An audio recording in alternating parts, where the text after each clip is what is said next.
Hello, तर welcome back to my channel. तर आज मी मुलांच्या टिफिनसाठी बनवते मस्त अशी मटकीची भाजी. तर कांदा टोमॅटोचीच फोडणी घातली आहे फक्त आणि त्याच्यामध्येच मटकी भाजून घेते आहे.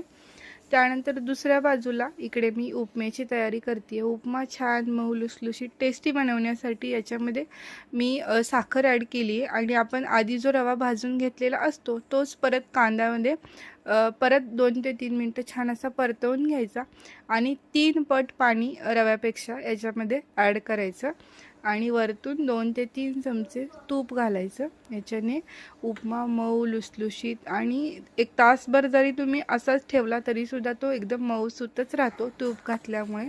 तर तुम्ही एकदा नक्की ट्राय करून बघा. त्यानंतर इकडे घेतली मी चपाती बनवायला.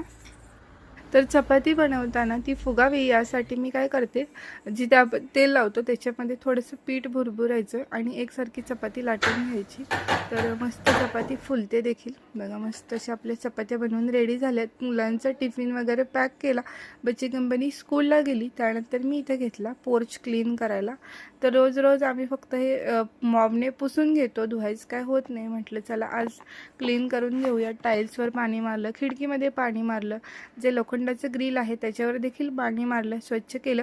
त्यानंतर वायपरने आधी पाणी ढकलून घेतलं, त्यानंतर मॉबने देखील छान पुसून घेतलं आणि क्लीन केल्यानंतर एकदम फ्रेश वाटत होतं आणि व्यवस्थित सगळं क्लीन झालेलं होतं. आणि खुर्च्या देखील ज्या मी बाहेर बसतो ठेवलेल्या आहेत त्या देखील धुवून घेतल्या. झाडांना रोग पडायला लागला आहे म्हणून त्याच्यावरती देखील पाणी मारून घेतलं. बुडक्यामध्ये काय आपण पाणी सोडतोच, पण वरती काय पाणी सोडायचं होत नाही, पाणी मारून घेतलं. तर असा होता आपला आजचा छोटासा मिनी ब्लॉग. आवडला असेल तर नक्की सबस्क्राईब करा. चलो बाय.